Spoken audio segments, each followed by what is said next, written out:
সবার জীবনেই জানা অজানা কিছু প্যারানরমাল ঘটনা ঘটেই চলেছে। যার সাথে এই প্যারানরমাল ঘটনাগুলো ঘটেনি, সে এই তিক্ত অভিজ্ঞতা কখনো বুঝতে পারবে না। সো আমরা কথা না বাড়িয়ে প্রথম ঘটনায় চলে যাই। আজকে আমি আপনাদের সাথে যে ঘটনাটি শেয়ার করব, সেই ঘটনাটি আমাদের এলাকারই এক ছোট ভাইয়ের মুখ থেকে শোনা। ঘটনাটি তার সাথেই ঘটেছিল। তো তিনি যেভাবে বলেছেন সেভাবেই বলছি। তো মাহফুজ ভাই, আপনারা জানেন যে সচরাচর শীতকালে জালসা বা ওয়াজ মাহফিলের প্রকোপটা একটু বেশি থাকে। তো যখন ঘটনাটি ঘটে তখন শীতকাল ছিল। তো আমাদের পাশের গ্রামে একটা ওয়াজ মাহফিল হচ্ছিল। তো আমরা সবাই বন্ধুরা মিলে একটা ডিসিশন নিলাম যে আমরা ওয়াজ মাহফিল নিয়ে যাব। সচরাচর আমাদের এলাকায় বা পাশের এলাকায় যত ওয়াজ মাহফিল হতো আমরা সবাই একসাথে, আমরা বন্ধুরা মিলে সবাই যেতাম আর কি। তো আমাদের পাশের গ্রামে যে জালসাটা হচ্ছিল, ওই জালসাটায় যেতে গেলে যে রোডটা ছিল, ওই রোডটায় সচরাচর ওইরকম আর গাড়ি চলতো না আর কি। সবাই পায়ে হেঁটেই যাতায়াত করতো। তো আমাদের এলাকা থেকে যেখানে জালসা হচ্ছিল ওইখানে যেতে 1.5 থেকে 2 ঘন্টা সময় লাগতো। তো আমরা সবাই ডিসিশন নিলাম যে পায়ে হেঁটে এত দূর যাওয়া বাদ দিয়ে আমাদের যে একটা মাঠ ছিল, ওই মাঠ দিয়ে ওই জালসায় যাওয়া যেত।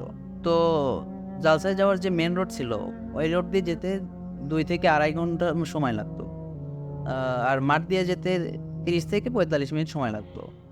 তখন আমরা বন্ধুরা মিলে চিন্তা করলাম, এত সময় লস করা বাদ দিয়ে আমরা মাঠ দিয়ে যাবো আর কি। এরপর আমরা সবাই মিলে মাঠ দিয়ে জালসার উদ্দেশ্যে রওনা দিলাম। তো বলে রাখা ভালো মাহফুজ ভাই, যে তখন ধান লাগানোর সিজন ছিল, এই জন্য সারা মাঠেই ধান লাগানো ছিল আর কি। তো মাঠের ভিতর দিয়ে যাওয়ার যে রোডটা ছিল, সেই রোডটা ছিল আসলে সরু একটা কেলান। আর সাধারণত শীতকাল হওয়ার কারণে ঘন কুয়াশার হওয়ার জন্য সামনে পরিষ্কারভাবে তেমন কিছু দেখা যাচ্ছিল না। মানে 5-6 হাত সামনের কোনো কিছুই ওইরকমভাবে দেখা যাচ্ছিল না। তো আমরা পাশের গ্রামে যাওয়ার জন্য শর্টকাটে এই রাস্তা দিয়েই আমরা চলাফেরা করি। তো এই রাস্তা দিয়ে চলাফেরায় আমাদের তেমন কোনো অসুবিধা না হওয়ার কারণে আমরা এই রাস্তাটাই ব্যবহার করি। তো মাহফুজ ভাই, বলে রাখা ভালো যে আমরা যে মাঠের ভেতর দিয়ে যে আমাদের রাস্তা, সেটা যাতায়াতের রাস্তার মাঝখানে একটা মাটির ডিপলি, আর পাশে একটা পরিত্যক্ত ডিপ কল আছে। মাটির ডিপলিটি পার হতে 5 থেকে 6 মিনিট সময় লাগে। তো আমরা মাটির ডিপলিটি যখন পার হচ্ছিলাম, তখন আমরা ঘুরে ফিরে কেমন যেন ওই মাটির ডিপলির চারপাশ দিয়েই ঘুরতেছিলাম অনেকক্ষণ ধরে। তো একটা সময় লক্ষ্য করলাম আমরা যে এরকম ঘুরতে ঘুরতে পাশে যে পরিত্যক্ত একটা ডিপ কল ছিল, সেটাকে আমাদের গ্রামের ভাষায় সবাই কানাডি বলে, আমরা ওইখানে পৌঁছে যাই। তো মাহফুজ ভাই, বলে রাখি যে আমাদের গ্রামের ভাষায় যে কানাডিপটি বলে, ওই কানাডিপটিতে সচরাচর দিনের বেলায় মানে মানুষজন এরকম যেত না।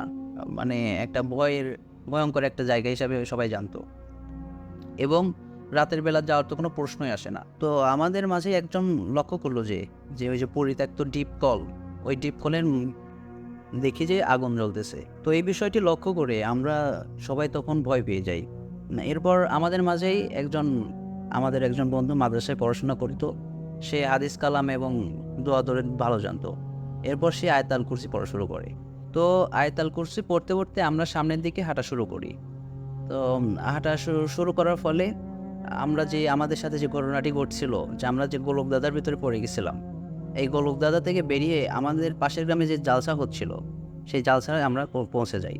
তখন আমরা লক্ষ্য করলাম যে জালসায় তেমন কোনো মানুষজন নেই, এবং আছে যারা প্যান্ডেলের কাজ কাম করে, তারা প্যান্ডেলকে গোছানোর কাজ কাম করতেছে। তখন লক্ষ্য করলাম যে যে দোকানদাররা সব নিজেদের সামগ্রী গুছিয়ে মানে বাসার দিকে রওনা দিচ্ছে। আর পাশে দেখলাম যে একটি দোকান খোলা।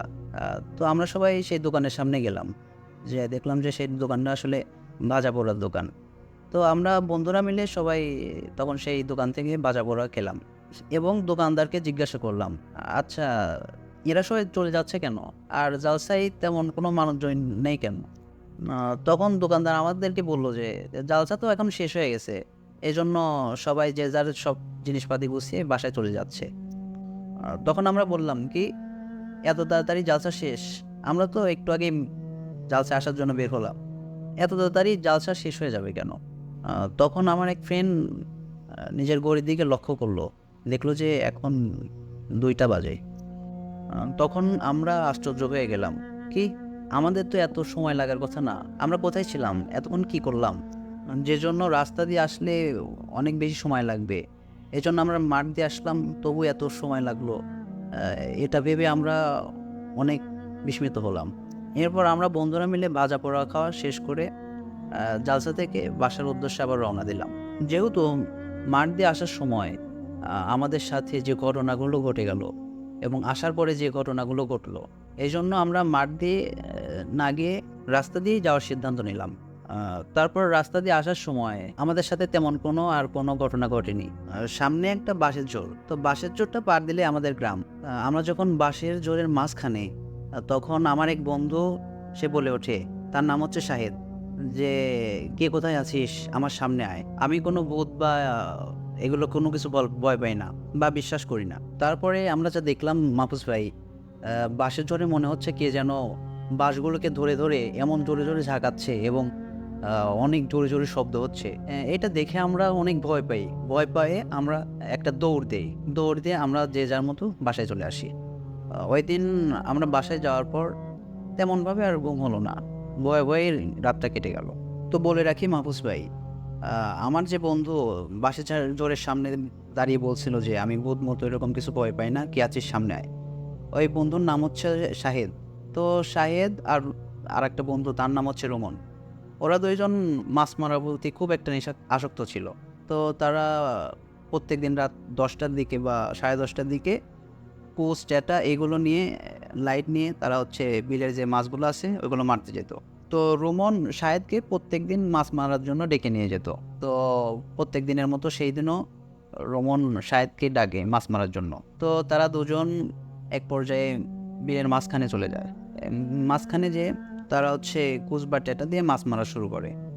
তো অন্য সকল দিনের চেয়ে শাহেদ সেই দিন একটু বেশি মাছ পাচ্ছিল। সে একটা একটু করে মাছ মারতেছিল এবং পাশে যে রোমন, সে হচ্ছে মাছ ধরে রাখতেছিল একটা পাত্রে। শাহেদ একটা একটা করে মাছ মারতেছিল, ওইটা ধরে হচ্ছে রোমনের পাত্রে রাখতেছিল। তো আর সব দিনের চেয়ে শাহেদ একটু বেশি মাছ পাচ্ছিল। তো শাহেদ একটা সময় চিন্তা করে যে আজ যে পরিমাণের মাছ পাচ্ছি, তাতে তো পাত্রটি ভরে যাওয়ার কথা।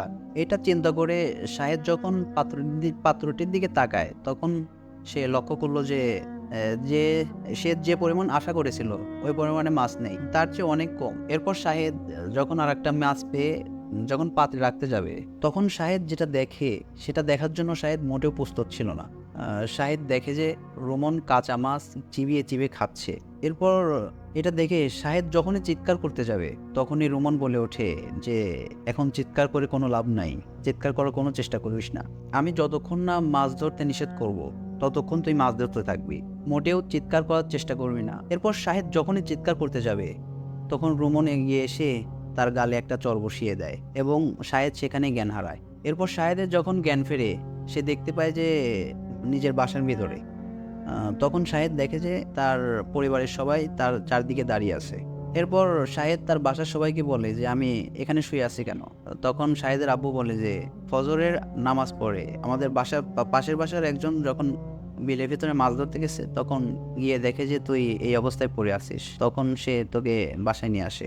এরপর শাহেদ ওর বাবাকে তার সাথে রাতে যে ঘটনাগুলো ঘটে গেছে এগুলো সমস্ত ঘটনাগুলো খুলে বলে যে আমাকে রোমন রাত্রে 10টার দিকে বাসায় এসে ডাকলো এবং আমরা দুজন মাছ মারতে চলে গেলাম। এক পর্যায়ে আমি মাছ মারতে মারতে পাত্রের দিকে লক্ষ্য করে দেখি যে আমি যে পরিমাণে মাছ ধরেছি ওই পরিমাণে মাছ নেই। তারপরে একটা মাছ ধরে যখনই রাখতে যাব, তখনই দেখি যে রোমন কাঁচা মাছ চিবিয়ে চিবিয়ে খাচ্ছে। এই ঘটনা দেখে আমি তখন অবাক হয়ে যাই এবং রোমন আমার দিকে তাকিয়ে বলে যে চিৎকার করার কোনো চেষ্টা করবি না। আমি যখনই চিৎকার করতে যাব, তখনই রোমন আমার গালে একটা চর বসিয়ে দেয়। এরপরে আমার আর কিছু মনে নেই। এরপর শাহেদের বাবা মা এই সমস্ত ঘটনা শুনে পাশে গ্রামের একজন বড় কবিরাজের কাছে শাহেদকে নিয়ে যায় এবং সমস্ত ঘটনাগুলো খুলে পড়ে। তখন কবিরাজ শাহেদের বাবা মাকে বলে যে ওই দিন যে তারা জালসা যাওয়ার পথে তাদের সাথে যে ঘটনাগুলো ঘটে, এটা ওই যে পাশে যে কানাডিপ বা ডিপটিকল ছিল, ওইখানে থাকা জিনগুলো তাদের সাথে মজা নেওয়ার জন্য এরকম করে থাকে। এরপর তারা জালসা থেকে ফেরার পথে যে বাসের ঝাড়ে শাহেদ একটা চ্যালেঞ্জ করে বসে, এখন কি আসিস সামনে আয়, আমি ভূত জিন এগুলো কোনো কিছুই ভয় পাই না। এরপর সেই জিনগুলো এটা শুনে শাহেদের উপরে অনেক ক্ষিপ্ত হয়। ক্ষিপ্ত হয়েই শাহেদের সাথে এই ঘটনাগুলো ঘটে। তখন কবিরাজ বলে যে চিন্তার কোনো কারণ নেই, আমি শাহেদকে চিকিৎসা করে দিচ্ছি, আশা করি এরপর থেকে আর কোনো সমস্যা হবে না। এবং দেখবেন যে শাহেদ যেন রাত বেরাত বাইরে কোনো আড্ডা না দেয় বা রাত বেরাত বেশি রাত বাইরে না থাকে এবং নামাজ কালাম শুরু করে, আশা করি আর কিছু হবে না। তারপরে কবিরাজ চিকিৎসা করে দেওয়ার পর থেকে আর কোনো আমাদের সাথে এরকম আর কোনো ঘটনা ঘটেনি। তো এই ছিল আমাদের ঘটনা। তো মাহফুজ ভাই, ঘটনাটাই যদি ভালো লাগে পড়ে শোনাবেন, আর আমার বলার মধ্যে বা কোনো ভুল ত্রুটি থাকলে আশা করি ক্ষমার দৃষ্টিতে দেখবেন। তো এই ছিল আজকের ঘটনা। সবাইকে ধন্যবাদ। এরপর আমরা পরবর্তী ঘটনায় চলে যাব। ঘটনাটি শেয়ার করেছেন আমাদের মডারেটর মোহাম্মদ নয়ন। তো আমরা মোহাম্মদ নয়নের কাছ থেকে ঘটনাটি শুনে আসবো। ধন্যবাদ মাহফুজ ভাই আপনাকে আমাকে এই ঘটনাটি বলার সুযোগ করে দেওয়ার জন্য। আসলে এই ঘটনাটি ঘটেছিল আমার ছোটো মামার সাথে। তো আমার ছোটো মামার ভাষায় আমি নিজেই বলতেছি। সালটা ছিল 2010 সাল। তখন আমার মামা কলেজে পড়তো। তো কলেজে পড়ার পর প্রতি বছর কলেজ থেকে শিক্ষা সফরে যাওয়ার জন্য একটা আনুষ্ঠানিকভাবে আয়োজন করা হয়। তো স্বাভাবিকভাবে সে বছরও সেই প্ল্যানটা করা হলো। তো পরের দিন তারা বিকেলের দিকে রওনা দিল। বলে রাখা ভালো, শিক্ষা সফরটা ছিল বান্দরবন উদ্দেশ্যে। তো তারা বিকেলের দিকে রওনা দিল। তো তারা সারা রাত জার্নি করলো। পৌঁছাতে পৌঁছাতে সকাল হয়ে যায়, কারণ রাস্তায় অনেকটা জ্যাম ছিল এই জন্য। তো তারা সকালে ব্রেকফাস্টটা করে, বলে রাখা ভালো যে স্যাররা আগে থেকে একটা হোস্টেল বুক করে রেখেছিল। হোস্টেলটা ছিল শহরের মধ্যে। তো ব্রেকফাস্ট করার পর সবাই শহর থেকে 2 কিলোমিটার ভিতরে একটা পার্ক ছিল, সেখানে যায়। তো পার্কের মধ্যে অনেক ঘোরাঘুরি করার জায়গা ছিল। পার্কটা এমন ছিল যে স্বাভাবিক পার্কের মতো না। বান্দরবনের পার্কগুলো ছিল অনেক বড় বড়, মানে পার্কের ভিতরে অনেক বড় স্পেস জায়গা থাকতো আর কি। তো সবাই যার যার মতো ঘুরতে লাগলো, ঘোরাফেরা করতেছিল। তো স্যার বলে দিল যে কেউ আলাদা হবে না, সবাই একসাথে ঘুরবে আর কি। জায়গাটাও অচেনা জায়গা ছিল এই জন্য। তো স্যারের কথা মতো সবাই ঘুরতে লাগলো, সব কিছু দেখতে লাগলো। দেখার পর আমি আমার একটা বন্ধুকে বললাম কি যে চল আমরা একটু দূর থেকে গিয়ে ঘুরে আসি, একটু ফাঁকে গিয়ে ঘুরে আসি চল। তো আমার বন্ধু আমাকে বলল কি যে স্যার বলল যে একা একা না যাইতে। তো আমি বললাম কি যে স্যার তো জানবে না, চল গিয়ে ঘুরে আসি। এখন তো সবাই সবার মতো ঘুরতেছে, তেমন কোনো সমস্যা হবে না আর কি। তো আমার বন্ধু বলল কি যে চল ঠিক আছে, চল যাওয়া যায়। তো আমরা একটু দূরে গেলাম। যাওয়ার পর একটা পাহাড়ের মতো উঁচু জায়গা, পাহাড়ের মতো উঁচু জায়গা। তো আমরা সেই পাহাড়ের উপরটাতে উঠতে চাইলাম। আমি বললাম কি যে চল পাহাড়ের উপরটাতে উঠি, ওই উঁচু জায়গাতে উঠি। আর বন্ধু বললো কি যে ওইখানে ওঠা ঠিক হবে না। তো আমি বললাম চল ওইখানটাতে উঠি, ওইখানটাতে উঠলে আশেপাশে সব কিছু ভালোভাবে দেখা যাবে আর কি। তো এইভাবে বলতে বলতে আমার বন্ধুকে মানে রাজি করালাম। বন্ধু বললো আচ্ছা ঠিক আছে চল। তো আমরা সেই উঁচু জায়গাতে উঠলাম। ওঠার পর ভিউটা অনেক সুন্দর ছিল, আশেপাশে সব কিছু দেখা যাচ্ছিল ঠিকভাবে। আমি লক্ষ্য করলাম যে দূরে কোথাও একটা ভাঙা বাড়ি দেখা যাচ্ছে আর কি, ঘর দেখা যাচ্ছে। পরিত্যক্ত বললেই চলে, মানুষজন থাকে না বললেই চলে, যেরকমটা দেখতেছিলাম দূর থেকে।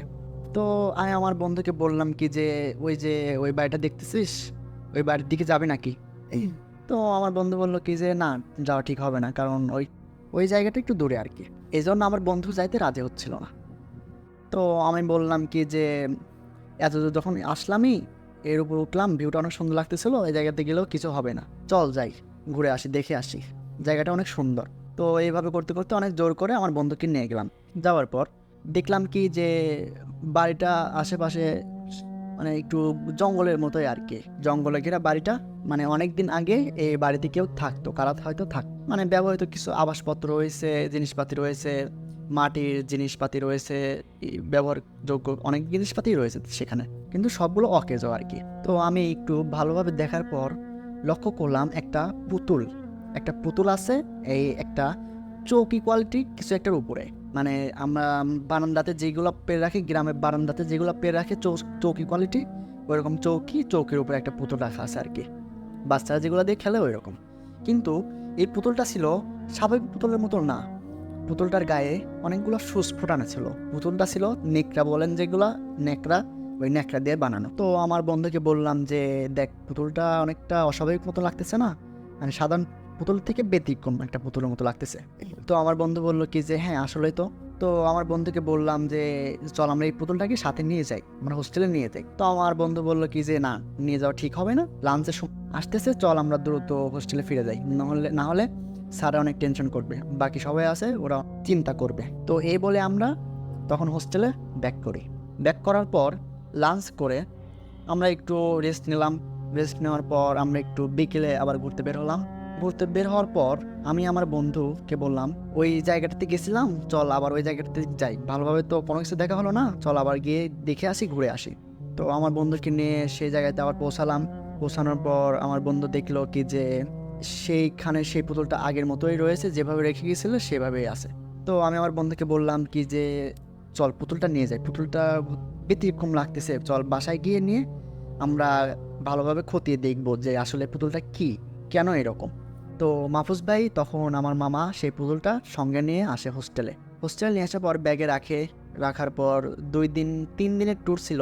3 দিন ট্যুর দেওয়ার পর তখন তারা দুপুরের দিকে রওনা দেওয়ার পর তারা বাসায় পৌঁছাতে মাহফুজ ভাই রাত 10টা বেজে যায়, আর মামাদের বাসায় পৌঁছাতে রাত 10টা বেজে যায়। তো 10টা বাজার পর বাসায় আসার সবাই গাড়ি থেকে নেমে সবাই যে যার মতো যারকে বিদায় দিয়ে বাসায় চলে আসে। আসার পর তারা 2 বন্ধু একসাথে আসতেছিল। আসার সময় তার বন্ধুকে বলে যে বন্ধু, যে পুতুলটা নিয়ে আসছি, পুতুলটা কি আমার কাছে রেখে দেবো নাকি তুই নিয়ে যাবে? তো তার বন্ধু বলে কি যে না, তুই নিয়ে যা, সমস্যা নেই, কালকে আমি নেবো, সমস্যা নেই, আমি কালকে নিয়ে দেখবো। পরে বললাম আচ্ছা ঠিক আছে, আমি নিয়ে গেলাম। পরে নিয়ে আসার পর আমি আমার ব্যাগটাকে আমার রুমে রাখলাম। রাখার পর ফ্রেশ হয়ে আম্মু খাবার বানিয়েছে, খাবারটা খেয়ে, মানে আমার নানি খাবারটা বানাইছে, আর মামা খেয়ে শুয়ে পড়ে। তখন অনেকটা টায়ার্ড ছিল, কারণ অনেকটা পথ জার্নি করে এসেছে। জার্নি করে আসার পর তো সে শুয়ে পড়ে, অনেক টায়ার্ড ছিল জন্য শুয়ে পড়ে। তো শোয়ার সাথে সাথে টায়ার্ড ছিল জন্য সে ঘুমিয়ে যায় আর কি। ঘুমিয়ে যাওয়ার পরে তখন রাত বাজে প্রায় 3টা হবে, 3টা নাগাদ সে হঠাৎ করে জাগনা পেয়ে যায়। জাগনা পাওয়ার পর সে অনুভব করতে লাগে যে যে ব্যাগটার মধ্যে পুতুল আছে, ওই ব্যাগটা অনেক নড়াচড়া করতেছে আর কি, মানে ব্যাগের ভিতরে আর কি নড়াচড়া করতেছে কিছু একটা। তারপর আমার মামা ঘুম জড়ানো চোখে ব্যাগটাকে গিয়ে ভালোভাবে খুলে দেখলো। দেখার পর কিছু না পেয়ে ভাবলো কি যে হয়তো মনের ভুল, এইভাবে ব্যাগটা রেখে আবার শুয়ে পড়লো। তো এভাবে ঘুমিয়ে যায়। তো ঘুম ভাঙতে ভাঙতে সকাল 10টা হয়ে যায়। নানি ডাকতে আসে যে খাবার খেয়ে যা। তো মামা বললো কি যে আচ্ছা ঠিক আছে, রেখে দাও, আমি ফ্রেশ হয়ে খেয়ে নেব। তখন আমার নানি বাড়ি থেকে বের হয়ে যায়। বের হয়ে যাওয়ার পর মামা নাস্তা করে নেয় সকালের। নাস্তা করার পর পরে তার বন্ধু তাকে কল দিয়ে বলে যে কিরে, তুই ক্যাম্পাসে আসবি না? মামা বলে কি যে না, আমার ভালো লাগতেছে না, আমি আজ আসবো না। তো এই বলে মামা আবার খাওয়া দাওয়া করে আবার শুয়ে পড়ে। শুয়ে পড়ার পর বিকেলের দিকে ওঠে। তো মামারা যে জায়গাতে আড্ডা দিত প্রতিদিনের মতো সেই জায়গাতে গেল। যাওয়ার পর তার বন্ধু আসলো। আসার পর বললো কিরে, কি অবস্থা, কেমন লাগতেছে? তো আমার মামা বললো কি যে এখন সুস্থ লাগতেছে, এখন ভালোই লাগতেছে, স্বাভাবিক লাগতেছে। তো আমার মামার বন্ধু বললো কি যে কিরে, তোর কাছে যে টাচ ছিল ওইটা কি নিয়ে আসছিস? তো মামা বললো আমি তো নিয়ে আসি নাই, ওটা আমার বাসায় আছে। তো মামার বন্ধু বললো কি আচ্ছা ঠিক আছে, তুই ভালোভাবে দেখা শেষ হলে তুই আমাকে দিয়ে দিস পুতুলটা, আমি দেখবো। তো বললাম আচ্ছা ঠিক আছে, সমস্যা নেই। তো আড্ডা দিয়ে আমি সন্ধ্যার পর বাসায় আসলাম। বাসায় আসার পর প্রতিদিনের মতোই আমি নাস্তা করলাম। নাস্তা করার পর আমি আবার একটু ঘুমালাম। ঘুমানোর পর আমি আবার 11টার সময় উঠে আমি আবার রাতের খাবারটা খেয়ে মানে আবার ঘুমানোর জন্য প্রস্তুতি নিচ্ছিলাম আর কি। তো তারপর ঘুম পাচ্ছিল, আমি আবার ঘুমাতে গেলাম।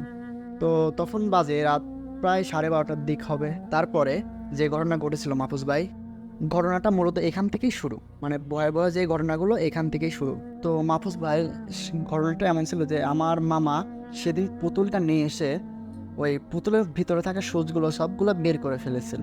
বের করে ফেলার পর থেকেই তার সাথে সেই রাত থেকে এই ঘটনাগুলো ঘটতে থাকে। সে স্বপ্ন দেখে যে সেই পুতুলটি যেখান থেকে নিয়ে আসছে তাকে সেইখানে ফেরত দিয়ে আসার জন্য। একটা অশরীর তাকে স্বপ্নে এসে এটা বলে। আবারও বলে যে তুই যদি এটা ফিরে না দিয়ে আসিস তাহলে তুই মারা যাবি, তোকে মেরে ফেলা হবে। তো এরকম অবাস্তব স্বপ্ন দেখার পর মাহফুজ ভাই আমার মামার ঘুমটা ভেঙে যায়। তারপর সে রাতে আর সে ভালোভাবে ঘুমাতে পারেনি।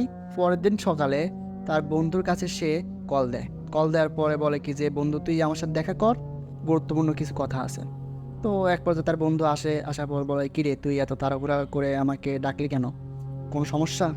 বলে কি হ্যাঁ, এই পুতুলটা নিয়ে আসার পর থেকে আমার সাথে শুধু অবাস্তব অবাস্তব ঘটনাগুলো ঘটতেছে। তো বলে কি আসলেই? বলে হ্যাঁ রে, বলে তুই ধোকা দিচ্ছিস আমাকে, মানে তুই মজা করতেছিস আমার সাথে। বললো কি যে তুই এটা নিয়ে যা তাহলে। বললো আচ্ছা ঠিক আছে দে, আমি নিয়ে যাই আমার বাসাতে। তো এক পর্যায়ে সে পুতুলটা নিয়ে যায়। নিয়ে যাওয়ার পর থেকে তার সাথে ঠিক একই রকম ঘটনা ঘটতে থাকে। তাকেও সে রাতে স্বপ্ন দেখায় যে তোরা যেখান থেকে এই পুতুলটা নিয়ে এসেছিস সেইখানে আমার ফেরত দেয়া। তো তার বন্ধু ভয় পেল। ভয় পাওয়ার পর পরের দিন সকালে আবার তার বন্ধুকে ডাকলো। ডাকার পর তারপর দুজনে অনেকটাই আতঙ্কিত ছিল, মানে ভয় পেয়ে অনেকটাই আতঙ্কিত হয়ে গেল যে এটা কী হচ্ছে আমাদের সাথে। পুতুলটা নিয়ে এসে তো বিপদে পড়ে গেলাম। তো তারা সিদ্ধান্ত নিল যে একটা কবিরাজের কাছে যাবে, ভালো একটা কবিরাজের কাছে যাবে এটার সমাধান পাওয়ার জন্য। তো তারা একটা কবিরাজের কাছে গেল। কবিরাজের কাছে যাওয়ার পর বলল যে এই সমস্যা, আমরা এই একটা বিপদে পড়েছি। বলল কি যে তোমরা তো এই পুতুলটাকে নিয়ে এসে অনেক ভুল করেছো। এটা আসলে এমন একটা পুতুল, এটা সাধারণ পুতুল না, সাধারণ পুতুল না এটা।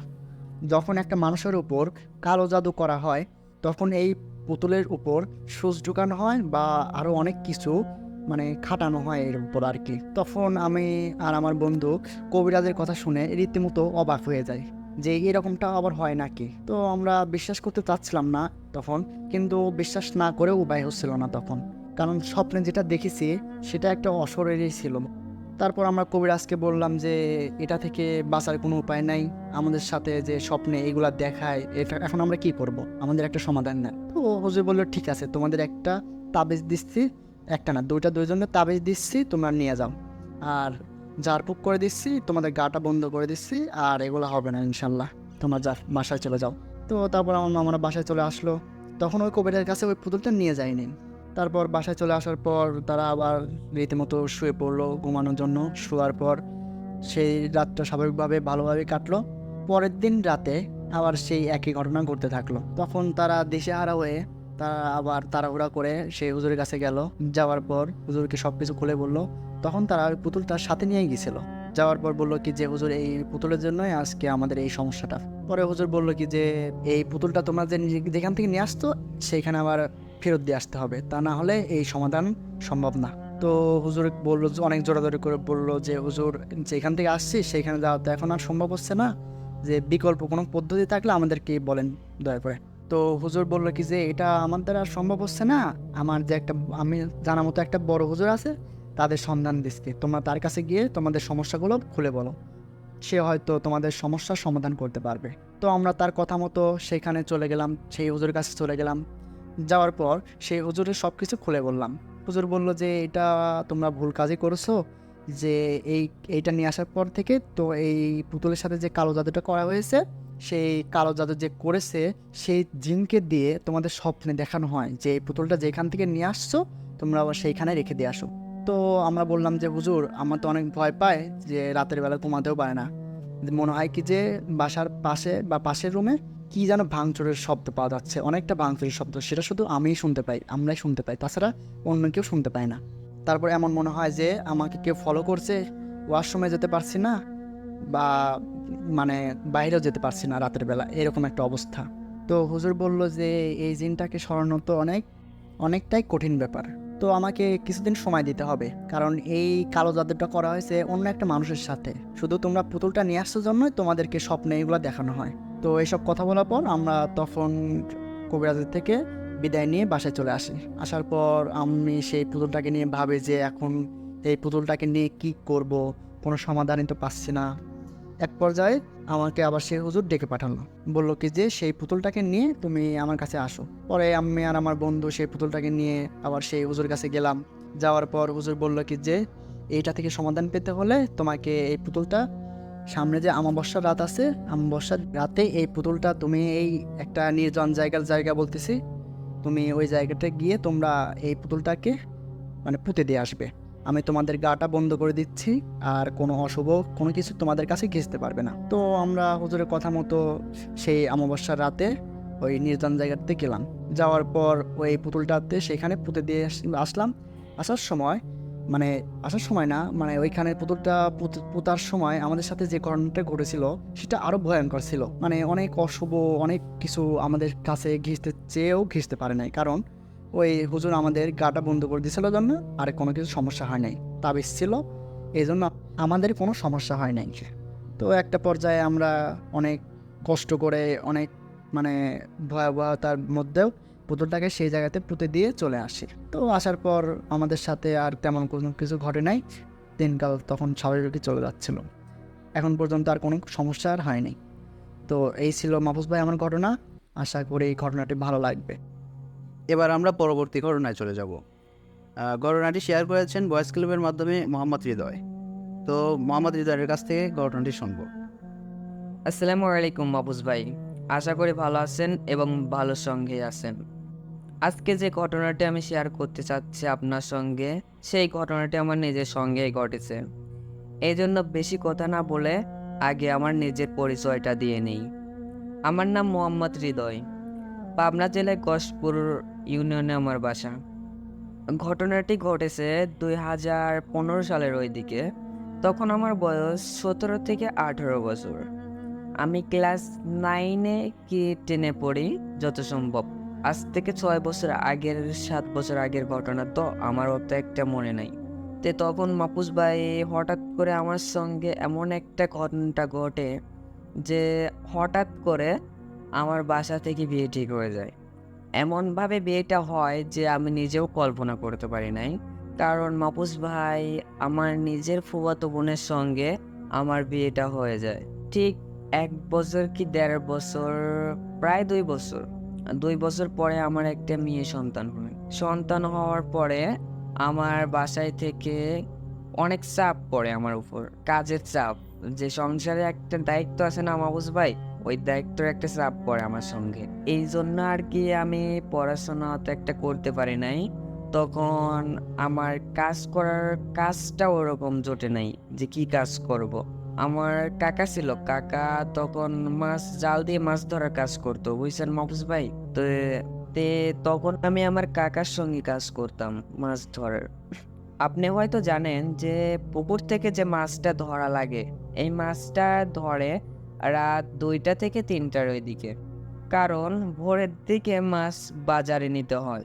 কারণ সকাল ভোরে যত আগে মাছ নেওয়া যায় তত দাম পাওয়া যায়। এই জন্য আর কি রাত 2টা থেকে 3টার ওইদিকে মাছ ধরা হতো। ঘটনাটি শুরু হচ্ছে এখন। প্রতিদিনের মতোই আমরা আজকেও যত সময় ভাবে সবাই বাসা থেকে বের হই। তো সবাই একসাথে হওয়ার পরে দেখতে পাই আমাদের একজন নেই। একজন বললে ভুল হবে, সে আমার নিজেরই মামা। তখন আমার কাকা বলল, তোর মামার ফোনে ফোন দিচ্ছি, তো ফোন তো ঢোকে না, তুই একটু যায় ডেকে নিয়ে আয়। বলে রাখা ভালো, আমার মামার বাসা বেশি দূর না, প্রায় 3 থেকে 4 মিনিট হাঁটলে বাসা পাওয়া যাবে। কিন্তু আর একটা জিনিস বলে রাখি যে আমার মামার বাসায় যেতে গেলে 2টা পুকুরের মাছ দিয়ে একটা বাঁশঝোর পাড় দিতে হবে। আমি সময় নষ্ট করা বাদ দিয়ে আমি হাঁটা ধরি। তো হাঁটতে হাঁটতে বাঁশঝোর পার করি, পুকুর পার করি, পার করে মামার বাসার সামনে পড়ায় চলে আসি। তো মামার মামার বাড়ির সামনে আর একটা পুকুর আছে। পুকুরে সোজা একটা বাঁধ, বাঁধের সামনে 2টা বড় তাল গাছ আছে, একটা খেজুর গাছ আছে। এইগুলো পার হয়ে মামার বাসায় যেতে হবে। আমি হাঁটতে লাগলাম। বড় 2 যে তাল গাছ আছে না মাহফুজ ভাই, আমার মনে হলো এই 2 তাল গাছ পার হতে না হলে কমপক্ষে আমার 5 মিনিট টাইম লাগলো, বুঝছেন মাহফুজ ভাই। এমন মনে হলো মাহফুজ ভাই আমাকে না হলেও 2 থেকে 3 জন এমন ভাবে ধরে রাখছে যে আমি একটু আগাতে পারছি না। আমার শরীর আস্তে আস্তে ভার হতে লাগলো, আমার মুখ দিয়ে একটা কথা বাড়াচ্ছিল না। তো আমি খুব কষ্টে মাহফুজ ভাই তাল গাছ 2টা পার করছি, কমসে কম 5 মিনিট মাহফুজ ভাই। মামার বাড়ির সামনে যা আমি মামাকে ডাকছি। হঠাৎ মামার গেট খুলে মামার বাসায় যাই। আমি মামাকে অত একটা বুঝতে দেই না মাহফুজ ভাই।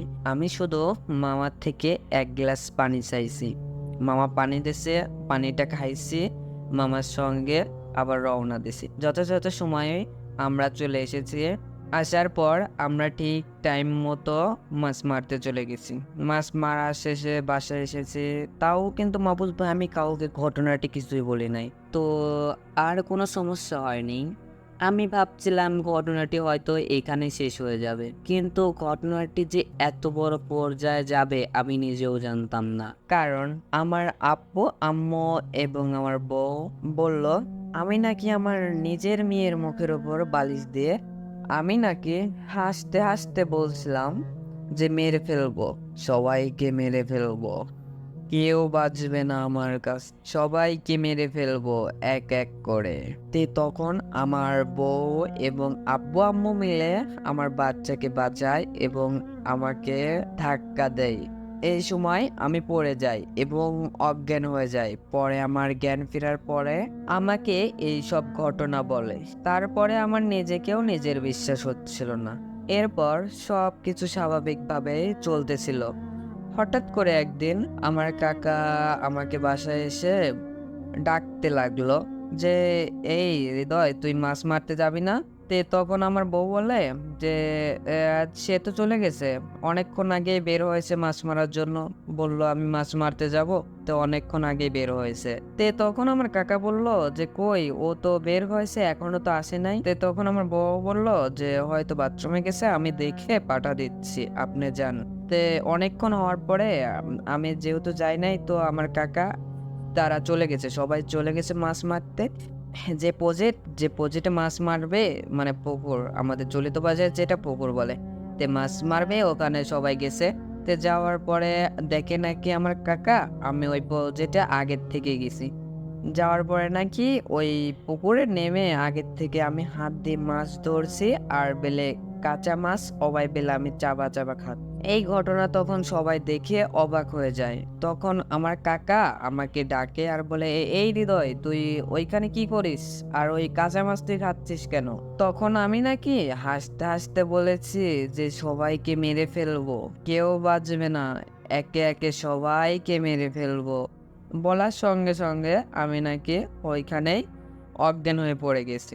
তখন এই ঘটনা হওয়ার পরে আমার কাকারা সবাই মিলে আমাকে বাসায় নিয়ে আসে এবং সেই দিনে আর মাছ মারে না ঘটনাটি ঘটার পরে। তারপর বাসায় আসার পর আমার জ্ঞান ফিরে, জ্ঞান ফেরার পরে আমি এইসব ঘটনা শুনি। শোনার পর আমি তো অবাক হয়ে যাই, আর আমি কথাগুলো কেমন যেন নিতে পারছিলাম না, এগুলো আমার বিশ্বাস হচ্ছিল না।